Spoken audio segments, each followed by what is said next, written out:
감리교 목사 중에 시인이면서 작가인 이현주 목사님이 계십니다. 이분을 가리켜 부모 없는 집안의 맏형 같은 이라고 평가한 분입니다. 시인 김지아가 이 시대에 단 한 분의 선생님을 꼽는다면 바로 이분이다라고 평한 분입니다. 유홍준 나의 문화 답사기를 쓴 문화재 청장을 역임했던 이분을 가리켜 어디든지 함께 가고 싶은 분이라고 평하기도 합니다. 그리고 아침 이슬의 김민기도 말합니다. 내 평생의 유일한 선생님이셨다 라고 말한 분입니다. 문학평론가 김종철 박사도 이 양반과 한번 대화한 후에 생명운동을 계승해서 녹색 평론지를 만든 그런 인물입니다. 이분의 호가 일속자라는 호를 갖고 있는데 한국말로 번역하면 좁쌀 한 알이라는 뜻입니다. 실제로 늘 번거지 모자를 쓰고 전보 차림으로 농부처럼 다니는 그런 모습이었습니다. 그러나 격이 높게 살았던 분, 민주화 운동의 성지 중에 하나인 원주에 유명한 지학순 주교가 이분을 가리켜 나의 평생의 민주화의 파트너였다고 소개한 분이기도 합니다. 이분의 이름이 장일순이라는 분입니다. 장일순 선생 이렇게 말합니다. 돌아가신 지가 약 한 20년 가까이 됐습니다. 김지아 선생은 좁쌀 한 알이라고 하는 이분의 유고집에서 이 장일순 선생은 이렇게 평하고 있습니다. 나는 한때 선생님의 봉산동 자택 한 구석방에 몇 달을 머문 적이 있다. 그 무렵 선생님을 따라 매일 아침 봉산내 다리를 건너 시내 중심가로 가서 사람을 만나고 한 것이 거의 일과였는데 문제는 그 행보 과정에 있었다. 20여 분이면 갈 수 있는 거리를 늘 우리는 2시간, 3시간이 넘어서곤 했다. 왜 그랬을까? 바로 그분의 철학인 밑으로 기어라 때문이었다. 길에 가다 보면 아저씨, 아주머니, 길가의 좌판 장수, 기계 부속품 가게 주인, 리어카 채소 장수, 식당 주인, 아니면 농부들 만나는 사람 한 사람과 끊임없이 대화하며 아이들 얘기, 벌이 얘기, 농사 얘기, 살림 얘기, 시절 얘기를 나누는데 보통 1시간 이상 걸렸다. 그런데 나중에 알았다. 바로 이것이 그분의 철학인 밑으로 기어라구나 라고 했다고 합니다. 우리에겐 좋은 전통이 있습니다. 스승의 날이란 전통이죠. 그런데 요즘 선생님들이 스승의 날 없애자고 청원운동을 한다고 그럽니다. 우린 참 좋은 의도로 만들었는데 김영란법 때문에 선물도 받아도 문제가 되고 조금 선물을 줘놓고 뇌물이니 아니니 따지고 차라리 없으면 좋겠다라고 하는 시대에 살고 있어요. 그런데 여러분 사실은 스승님의 고마워하는 마음을 우린 가지고 있어야 됩니다. 오늘은 스승주일입니다. 목사님 난 스승이 아니에요. 이게 아니고 여러분 우리 나이쯤 되면 의도했든 안 했든 간에 영향을 주며 삽니다. 영향 없는 사람 하나도 없어요. 로빈슨 크루소처럼 저 섬에 가서 혼자 살지 않는 한 우리는 서로 영향을 주고받게 돼 있어요. 영향을 주는 사람이 다 선생님이에요. 어떻게 영향을 줄 건가? 그 문제입니다. 지금 시간도 저하고 눈이 안 맞고 딴짓하면 저한테 영향을 주는 거예요. 지금 나쁜 영향을 주는 거예요. 그죠? 영향을 주고받게 돼 있어요. 그렇다면 어떻게 좋은 영향을 줄 것인가? 우리가 특별히 교회에서 만나서 하나님 일을 감당하려면 어떤 영향을 주는 게 위대한 교사인가? 오늘 말씀의 제목이 그래서 그렇습니다. 위대한 스승의 조건. 오늘 말씀 듣고 예배에 참여하는 모든 이들이 하나님 보시기에 위대한 영향을 주는 믿음의 사람들이 될 수 있게 되길 바랍니다. 어떻게 하면 우리가 위대한 영향을 주는 선생님이 될 거냐, 영향을 주는 사람이 될 거냐? 첫째는 위대한 스승은 낳는 선생님이십니다. 오늘 18절에 보면 이렇게 말합니다. 아들 디모데야. 아들 디모데야. 여러분, 사도 바울은 아시는 대로 일평생 총각으로 살았어요. 부인도 없고 자녀도 없어요. 그런데 어떻게 이 디모데가 자녀가 될 수 있습니까? 이건 원래 스승과 제자로 만났지만 더 깊어지고 깊어져서 이제는 영적으로 낳는 사람이 된 거예요. 그래서 말합니다. 내 자녀, 내 아들 디모데야. 이렇게 말하는 거예요. 이 땅의 선생님은 두 차원의 선생님이 있습니다. 첫 번째는 지식을 전달해 준 선생님이 있어요. 두 번째는 인격을 전달해 준 선생님이 있어요. 지식을 전달하는 선생님의 하는 교육을 토탈해서 은행식 교육한다고 그럽니다. 은행식 교육. 우리가 여러분 필요하면 은행에 돈이 남으면 저축해 놨다가 필요할 때 쓰죠. 우리가 지금 은행이라는 곳에 우리 지식을 저축해 놓습니다. 배워서 저축해 놔요. 그리고 필요할 때 꺼내 쓴다는 거예요. 은행식 교육입니다. 지금까지 그렇게 살아왔어요. 그런데 문제는 여기 생깁니다. 지금까지는 농업사회, 제조업사회에서는 옛날 선생님이 지식, 정보를 넣어놨다가 필요할 때 꺼집어 쓸 수 있었어요. 근데 이제는 아니에요. 시대가 바뀌었기 때문에 지금 공부하는 거 이미 과거의 교육이 됩니다. 앞으로 필요 없는 교육이 돼요. 이젠 저축해놔야 나중에 쓸 데가 없어요. 또 한 가지 문제는, 은행식 교육의 문제가 뭐냐면 가르치는 선생님이 이건 A면 끝까지 정답이 A예요. A를 얼마나 잘 쓰냐에 따라서 대답 점수가 100점이 되고 90점이 되는 거예요. 그러니까 잘못된 선생님이라도 그분의 한 말씀 전체가 권위가 되는 거예요. 4차 산업사회에서는 은행식 교육은 문을 닫았다고 평가합니다. 안 된다는 거예요. 왜냐하면 앞으로 되어지는 모든 환경이 처음 보는 환경들이거든요. 옛날 교육받아가면 안 된다는 거예요. 두 번째 교육이 있습니다. 낳는 교육이에요. 낳는 교육. 지식을 전달해 주는 교육이 아니라 제자를 넘어서 어머니의 마음으로, 아버지의 마음으로 낳는 거예요.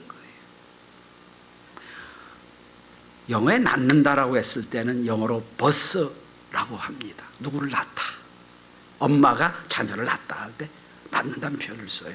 근데 성경은 마태복음 1장 1절부터 보면 아브라함 이삭을 낳다라고 할 땐 버스란 단어가 안 써요. 비카시란 단어를 씁니다. 이건 뭐냐? 남자가 남자를 낳는 거예요. 이건 그 속에 있는 정신, 그 속에 있는 사상, 그 속에 있는 신앙을 낳다는 뜻이에요. 오늘 사도 바울이 디모데에게 말합니다. 아들 디모데, 이 무슨 얘기입니까? 어떻게 총각이 아들을 낳겠어요? 이게 아니고 내 속에 있는 영이, 내 속에 있는 성령이 너를 낳겠다는 거예요. 성도 여러분, 우리는 경험하지 않습니까? 우리가 아이를 낳는다고 그 아이가 자라는 거 아니잖아요. 그 아이가 제대로 크기까지 얼마나 애를 쓰고 노력을 합니까? 아프면 아픈 대로, 어려우면 어려운 대로 얼마나 애쓰고 아이를 키워냅니까? 교육은 바로 그게 교육이에요. 낳는 거.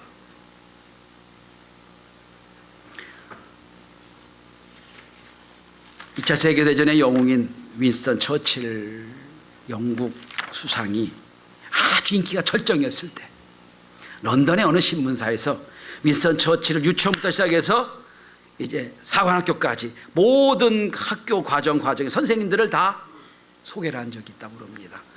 이분들을 통하여 위대한 처칠이 만들어졌다라고 소개한 그런 신문입니다. 근데 그 신문을 보고 처칠이 신문사로 전화했다고 합니다.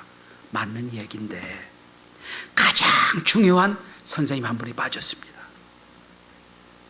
깜짝 놀라서 누굽니까? 그랬더니 우리 어머니입니다 했다는 거예요. 우리 어머니입니다. 그렇잖아요, 여러분. 그게 낳는 거예요. 전 국민학교 수준, 국민학교 시대잖아요. 국민학교부터 시작해서 대학원 박사과정까지 수없는 스승을 만났어요. 정보에 관한, 학습에 관한 스승들. 물론 그분들이 다 영향을 받아 지금 여기까지 왔겠습니다만 제일 중요한 건 낳아주는 스승. 그건 몇 사람 없는 것 같아요.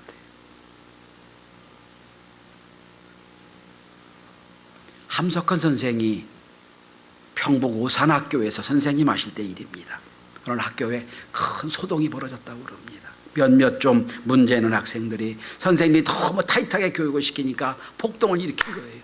교무실에 난입해가지고 선생님들이 막 난리법석이 났어요. 그리고 막 행패를 부릅니다. 선생님들이 화가 나가지고 이럴 수가 있냐고 막 붙잡고 화를 내고 타이르고 다스리고. 그럴 때 함석헌 선생은 자기 책상에 앉아서 양팔을 책상에 놓고 고개를 푹 숙이고 계속 있었다는 거예요. 모든 사건이 다 정리되고 조용히 평화로워졌습니다. 그래도 고개를 안 들고 끝까지 계시다가 다 끝난 다음에 일어나서 가셨답니다. 한참 뒤에 학생들이 와 물었다. 선생님은 왜 그 난리법석이었을 때 우리를 지도해 주지 않고 조용히 계셨습니까? 선생님이 참 멋있는 말을 했다고 그래요. 내가 고개를 들고 폭동을 일으킨 애들을 보았다면 나도 인간인지라 미워했을 것 아니냐. 아마 그를 사랑의 눈으로 못 봤을 거다. 그러면 내가 어떻게 선생님이 됐을 거냐. 그러니까 난 이 모든 게 끝날 때까지 눈을 감고 있었다 라고 했다는 거예요. 여러분, 이게 낳는 선생님이에요. 그래서 지금도 함석헌옹을 선생님이라고 하는 거예요. 여러분, 육신으로 낳았다고 내 자식이 아닙니다. 어떻게 하면 내 자식에게, 아니면 우리 가르치는 우리 아이들에게 영적으로 낳는 선생님이 될 것인가 고민하며 준비하는 선생님과 우리 모두가 될 수 있기를 바랍니다. 두 번째입니다. 자, 은행식 교육이 아니라 낳는 교육을 한다면 두 번째는 오늘 본문에 보시기 바라면 18절입니다. 내가 내게 이 교훈으로 명하노니 전에 나를 지도한 예언을 따라, 같은 단어입니다. 말씀을 따라 키워야 됩니다. 교훈과 예언, 말씀이에요. 말씀을 따라 우리 아이들을 키우고 자녀를 키워내야 됩니다. 여러분, 이 시대의 교육은 두 종류로 나누어집니다. 첫 번째 교육은 노하우의 교육입니다. 방법론의 교육이에요. 모든 학교가 다 노하우를 가르칩니다. 어떻게 하면 출세하고, 어떻게 하면 공부를 잘하고, 어떻게 하면 수학 문제를 잘 풀고, 어떻게 하면 영어를 잘 풀는지 다 노하우를 가르쳐요. 그런데 여러분, 노하우는 매 시대마다 바뀝니다. 답이 없어요. 날마다 달라집니다. 두 번째 교육이 있습니다. 노와이를 가리키는 교육입니다. 왜 해야 되는데, 목적이 무엇인데, 궁극적인 뜻이 무엇인지 이거 찾는 교육이에요. 근데 여러분, 이 세상의 학교는 다 노하우 교육입니다. 노와이를 가리키는 교육은 교회에서밖에 안 합니다. 우리 자녀들 교회에서 가르치는 게 여기 있는 거예요. 세상에서 아무리 훌륭한 학교도 인생이 무엇냐 가르치질 않아요. 어디서 와도 어디로 가냐 가르치질 않아요. 우리는 압니다. 인생이란 어디로 갑니까? 죽어서? 지옥 아니면 천국 가지요? 우리 결론은 미리 알고 있잖아요. 이건 교회에서밖에 안 가르치는 거예요. 이 일을 왜 해야 되느냐? 하나님의 영광을 왜 해야 된다? 노와이를 가르치는 거예요. 오늘 사도 바울은 디모데에 권면합니다. 내가 너에게 권하노니, 교훈으로 명하노니, 예언을 따라 명하노니. 우리 자녀들을 말씀으로 양육하고 가르쳐야 됩니다. 왜 그렇습니까? 인간은 말씀으로만 바뀔 수 있습니다. 다른 거로 바뀔 수가 없어요. 말씀으로 바뀝니다. 왜 그렇죠? 온 우주 만물을 지으신, 말씀으로 지으신 그분이, 그 로고스가 내 마음에 들어올 때 레마가 됩니다. 그 말씀이 나를 움직이는 거예요. 그래서 우리 말씀을 가르쳐야 돼요. 전 세계 인구의 0.2%밖에 해당이 안 되는 이 유태인들입니다. 그런데 노벨상의 24%를 유태인들이 차지합니다. 그리고 세계 경제를 움직이는 FDA, 미국 연방의회 회장이 40년 동안 한 번도 유태인에서 바뀐 적이 없습니다. 세계 부의 3분의 2가 유태인이에요. 우리가 알고 있는 유명한 유인이 다 유태인이에요, 여러분. 잠깐만 들어보면 아인슈타인, 프로이드, 또 스필버그, 찰리 채플린, 번스타인, 그 다음에 작곡가 조지 거슈인, 루빈스타인, 아이작 스턴, 핑커스 주커만, 또 여러분 골드만삭스 주인, 그 다음에 빌 게이츠, 페이스북의 창업자 마크 저커버그, 모든 사람들이 다 유태인들이에요. 그러니까 모든 교육학자들이 저 유태인 0.1% 유태인들이 어떻게 세계를 움직이느냐 연구를 시작합니다. 그리고 내린 결론이 세 가지예요. 유태인은 유태인이 될 수 있는 교육. 첫째, 하브루타 교육입니다. 아마 이거 신문에 한번 뉴스에 한번 나왔던 적이 있고 특집을 했던 적이 있습니다. 이들 교육은 두 명이 짝을 맞춰 계속 토론을 시킵니다. 계속 토론시켜서 창의성을 끌어내는 거예요. 하브루타. 이게 뭐 지위고하를 막론하고 그리고 진리를 찾아가는 학습법입니다. 유태인의 교육을 보면 시끄러워요. 계속 논쟁을 합니다. 그래서 답을 찾아가는 거예요. 우리가 은행식 교육처럼 이건 답이야 외워 이게 아니고 서로 답을 찾아가는 거예요. 그래서 교육하는 것. 그러니까 생각의 근육을 키워주는 교육입니다. 두 번째 교육은 후츠퍼 정신입니다. 이게 뭡니까? 이 후츠퍼란 뜻이 무례함, 뻔뻔한 단어의 히브리어인데 연장자든 권위자든 낮든 관계없이 저 사람이 말하는 것도 틀릴 수가 있다 생각하는 거예요. 틀릴 수가 있다. 그리고 권위에 도전하는 거예요. 그래서 전 세계에서 일어나는 창업, 새로운 창업 투자의 30%가 이스라엘에서 벌어진다는 거예요. 계속해서 창업적인 새로운 생각을 하게 되니까. 그 다음에 세 번째가 쉐마 교육이에요. 성경으로 교육하는 겁니다. 2000년 동안 나라 없이 살다가 불과 몇십 년 만에 몇십 년 동안 나라를 움직여 세계를 지배했던 근본적인 이유는 이 세 가지 교육이 있다는 거예요.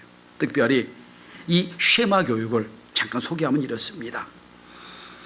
13살 되기까지 토라, 창세기, 출애굽기, 모세오경을 히브리어로 달달 암기하게 만든답니다. 13살 되면 그 모든 걸 시험에 통과하면 진짜 히브리인이다. 히브리인 증서를 줍니다. 이게 교육이에요. 어릴 때부터 말씀이 딱 머릿속에 마음에 딱 심겨지게 만드는 거예요. 왜 그렇죠? 디모데 후서 3장 15절에 보면 디모데에게 사도 바울은 말합니다. 성경은 등이 너로 하여금 그리스도 예수 안에서 믿음으로 말미암아 구원에 이르는 지혜가 있게 하느니라. 성경 말씀이 지혜가 있게 한다는 거예요. 여러분, 그래서 우리 아이들이 싫든 좋든 뭐 오기 싫든 오기 좋든 간에 말씀으로 양육해야 되는 이유가 여기 있는 거예요. 어떤 말씀으로 여러분 딱 우리 자녀들 키워내면 흔들림 없이 구원에 이르는 지혜를 얻게 한다는 거예요. 자, 이렇게 유태인은 말씀으로 키워낼 때에 훌륭한 스승으로 그의 인생들 복되게 한다는 것입니다. 마지막 세 번째입니다. 자, 낳는 교육을 하고 말씀으로 키워내고, 그래서 결론적으로 오늘 18절 마지막에 19절에 보면 그것으로 선한 싸움을 싸우게 하는 겁니다. 선한 싸우게 하는 거예요.